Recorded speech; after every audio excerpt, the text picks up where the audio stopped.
पाश्चात्य देश की बात है। सुकरात नाम के एक बड़े अच्छे सात्विक विचार के, बुद्धि के विचार के महात्मा, उन्हीं के जमाने में अरस्तु नाम का एक बहुत बड़ा विद्वान। अरस्तु के मन में था कि इतने बड़े महात्मा हैं, उनके पास जाना चाहिए, कुछ सीखना चाहिए। लेकिन लोगों में कुछ कमजोरी होती है, आज नहीं कल, अब नहीं तब, इस महीने नहीं अगले महीने, करते करते समय बहुत बीत गए। सुकरात के ऊपर झूठा इल्जाम लगाया गया। राजा ने उनको नजरबंद में रख लिया, कैद कर लिया और कहा कि आप अपने विचार में परिवर्तन लाइए। इसके लिए 40 दिनों की अवधि आपको दी जाती है।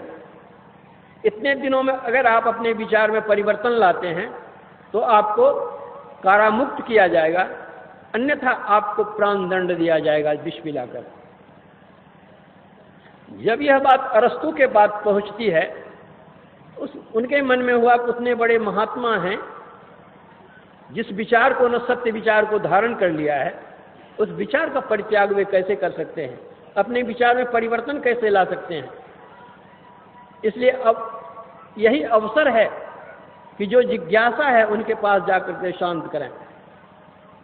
उनके पास बहुत सारी जिज्ञासाएं थी कि उनके पास जाने से याद रहे न रहे, कागज पर उन्होंने लिख लिया। ये सब पूछना है। चलते हैं वहां से, चलते चलते चलते आते आते आते आते रास्ते में ही उनकी जिज्ञासाओं का समाधान होना शुरू हो गया। आकर यहाँ राजा से भेंट करते हैं और सुकरात से मिलने के लिए जाते हैं। सुकरात पूछते हैं कि आप कहिए यहाँ कैसे आए। उनका आपके दर्शन के लिए आया। तो और क्या? कहा मेरे पास बहुत सारे प्रश्न थे, बहुत सारी जिज्ञासाएं थी और उसको मैंने एक कागज पर लिख रखा था। जैसे जैसे मैं आता गया, आते आते आते मेरे सारे प्रश्न हल हो चुके रास्ते में ही। लेकिन अब एक जिज्ञासा रह गई है कि ऐसा हुआ कैसे। इसी के समाधान के लिए आपके पास आया हूं। सुकरात ने उत्तर दिया कि प्रत्येक व्यक्ति की आभा की एक सीमा होती है। जब आप उस सीमा से बाहर थे तब तक आपके मन में वो जिज्ञासाएं थी। जैसे आप उस आभा में प्रवेश करते गए, करते करते कि जैसे निकटता प्राप्त आपने की, वैसे उसे सब आसान हो तो क्या। और जब आप मेरे निकट आए तो सारी समस्याओं का समाधान हो गया।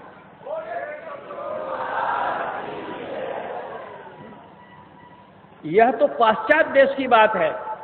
मैं अपने गुरु महाराज की बात आप लोगों के सामने रखना चाहूंगा। भागलपुर यूनिवर्सिटी में उस समय दिनकर जी वीसी थे। मुंगेर कॉलेज के प्रोफेसर शिवचंद्र बाबू आए अपने कॉलेज के काम से। काम समाप्त हुआ तो दिनकर जी से उनकी बातचीत हुई। दिनकर जी ने पूछा शिवचंद्र बाबू से कि सुनते हैं कि कुप्पा घाट में एक बहुत अच्छे महात्मा हैं, आपने दर्शन किए हैं कभी, कैसे हैं वे? शिवचंद्र बाबू ने कहा हाँ, बड़े अच्छे महात्मा हैं, मैंने दर्शन किए हैं। तो कुलपति जी ने कहा कि जो मेरी भी इच्छा है दर्शन करने की, चला जाए? तो कहा चला जाए। दोनों ही एक गाड़ी पर बैठते हैं। अब वो दिनकर जी पूछते हैं, अच्छा महात्मा जी से मैं कुछ पूछूंगा तो वे उत्तर देंगे? तो शिवचंद्र बाबू ने कहा कि ये बड़े सरल महात्मा हैं, वे ऐसे ही बैठे रहते हैं, जाइएगा आप जो पूछेगा सब जवाब देंगे। दिनकर जी ने 7 प्रश्न लिख रखे अपने कागज में, ये सब पूछना है। दोनों आए कुप्पा घाट आश्रम, गुरु महाराज कुर्सी पर बैठे हुए थे। वे दोनों आए, दोनों ने एक दूसरे का परिचय दिया। गुरु महाराज संकेत करते हैं बैठने के लिए, दोनों बैठ गए। कुशल समाचार हुआ। अब गुरु महाराज की मौज देखिए, जो पहली जिज्ञासा उनकी थी, बात के बात में ही गुरु महाराज पहली जिज्ञासा का वे समाधान कर देते हैं। जैसे पहली जिज्ञासा का समाधान होता है, दिनकर जी शिवचंद्र बाबू की जांग ऐसे थपथपाते हैं कि क्या बात है, लिखा हुआ कागज में उसका उत्तर मुझे मिल रहा है। क्रम क्रम से सातों जिज्ञासा का समाधान हो गया। अवाक रह गए दिनकर जी।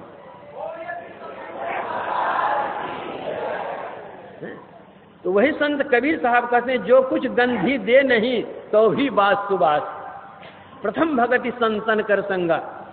संत जो कहें उसको सुनिए। दूसरे रतिमम कथा प्रसंगा, जो ये चर्चा करें, भगवत चर्चा करें, सुनिए उसको मन लगा करके। ऐसा नहीं कि तन कहीं और मन कहीं, तब जो लाभ होना चाहिए वह नहीं होगा। बाल्टी में रंग घोरा हुआ है, आप कपड़ा रंगना चाहते हैं, ठीक बाल्टी में रंगिए, बाल्टी में कपड़ा डालिए, वह रंग चढ़ जाएगा। लेकिन बाल्टी के बगल में अगर आप कपड़ा रखेंगे तो मिट्टी लगेगी। उसी तरह जिस सत्संग माहौल में आप जाते हैं, सत्संग संतों की जो वाणी होती है, उस वाणी के दायरे में, उस सीमा में अपने को रखिए और सुनिए, फिर लाभ होगा।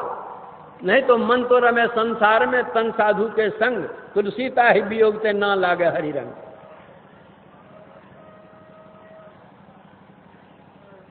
राजा के दरबार में एक कलाकार ने 3 मूर्तियां लाई।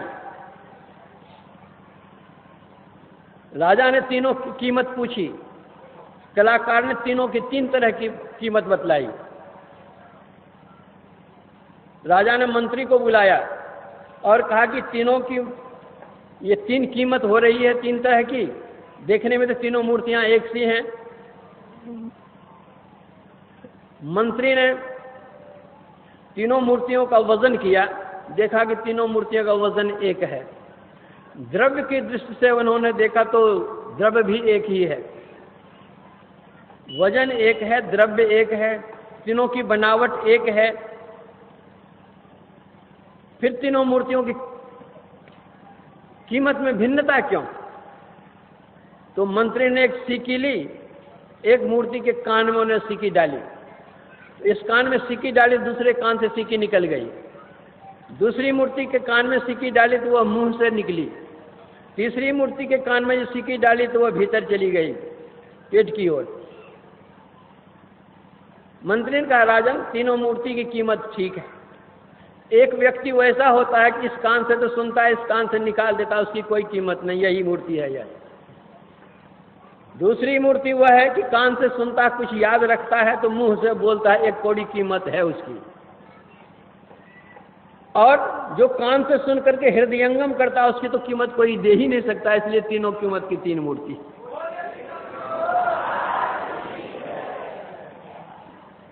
तो दूसरी रतिमम कथा प्रसंगा, भगवत चर्चा होगी, भगवत के प्रति आपका स्नेह होगा, भक्ति होगी, प्राप्त करना चाहेंगे तो कैसे प्राप्त करेंगे? उनके पास आप जाएंगे। वे कौन हैं? वे संत सदगुरु होते हैं। इसलिए प्रथम भगति संत तनकर संगा जहां है, वहां दूसरी रतिमम कथा प्रसंगा है, और तीसरी गुरुपद पंकज सेवा, तीसरी भगति अमान। गुरु की सेवा करो मान रहित होकर के। और जब गुरु के सामने जाकर के मान खोजोगे तब क्या होगा?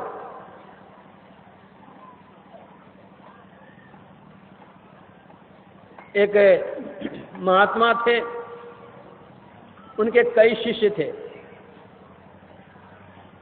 एक शिष्य का नाम था रामू। वह सेवा तो करता नहीं था, लंबी चौड़ी बात बनाता था, खाता पीता था, मस्त रहता था।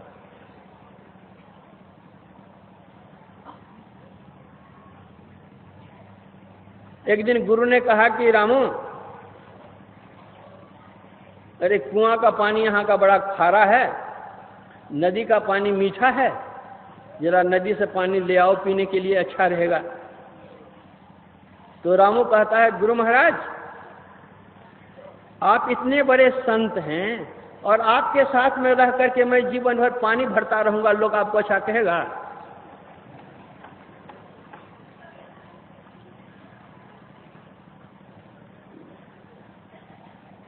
काहे के लिए हो जाएगा पानी लाने के लिए?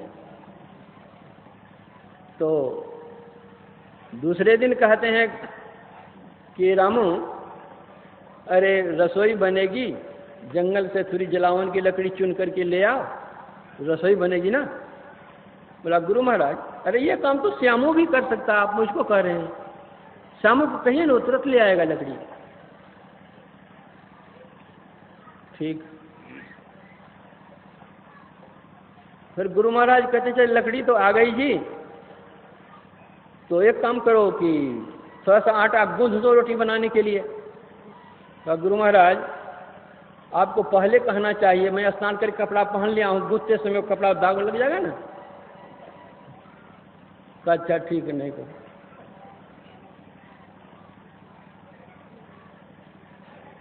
रसोई बन गई, कुछ लोग आए हुए थे, तो महाराज ने कहा कि अजी रामू, अरे अतिथि लोग आए हैं, उनको जरा भोजन तो करा दो।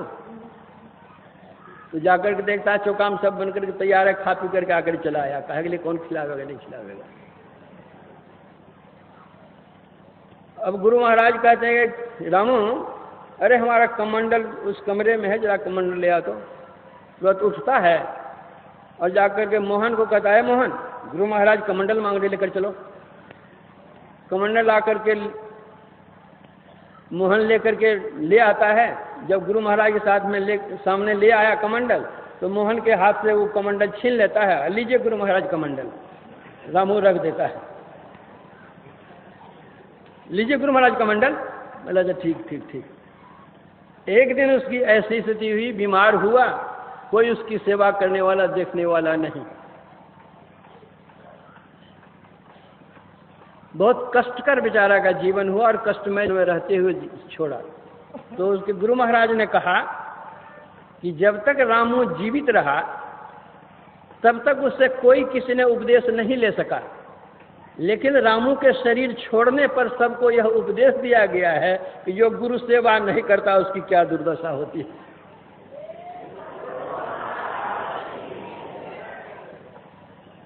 तो भगवान राम कहते हैं गुरुपद पंकज सेवा तीसरी भगति अमान। पानी लाएंगे हम गुरु महाराज के लिए तो हमारी हीनता हो जाएगी। भगवान कृष्ण लकड़ी चुन चुन करके लाते थे, जलावन की लकड़ी गुरु महाराज के लिए। लेकिन जो मान खोजता है अपना, तो संत कबीर साहब ने तो कहा अहं अग्नि हृदय जरे, गुरु से चाहे मान, तिनको यम न्योता दिया हो हमरे मेहमान। जो गुरु से मान चाहता है, सम्मान चाहता है, अरे कोई ऊंचा बैठ जाने से बड़ा नहीं हो जाता, कोई नीचे बैठने से वह छोटा नहीं हो जाता। 5 महले मकान पर अगर कौवा जाकर के बैठे तो उसकी शोभा नहीं होती, लेकिन हंस सरोवर के किनारे नीचे में बैठता उसकी शोभा होती है। नीच न शोभे मंच पर, मही पे शोभे धीर, काक न सोहे पाक पर, सजे हंस सर तीर। मान क्यों खोजते हो? संतों के यहां तो मान मनी को यो तो तेली पीनारे। तो मान रहित होकर गुरु की सेवा करो। गुरु दरबार में जो सेवा है सब गुरु की सेवा है। उसमें अपनी सेवा कराना चाहोगे तो तुम क्या कर सकते हो? कुछ नहीं कर सकते हो। वे गुरु तुमको कुछ बतलाएंगे करने के लिए, स्तुति, प्रार्थना, उपासना, वो चौथी भक्ति हो जाएगी। चौथी भक्ति मम गुणगन करे कपट तजिगान। लोगों को दिखलाने के लिए मत करो। जहाँ को जम के करले पूजा अहंकार हो मोने मोने, तुम्हें लुकिए तार करवे पूजा जानवे ना रे जगत जाने। लोगों को दिखलाने के लिए मत करो, भगवान को जनाने के लिए करो। भगवान तो जानते ही, तुम्हारे हृदय को देखते ही, मन से करो। ये 4 भक्तियां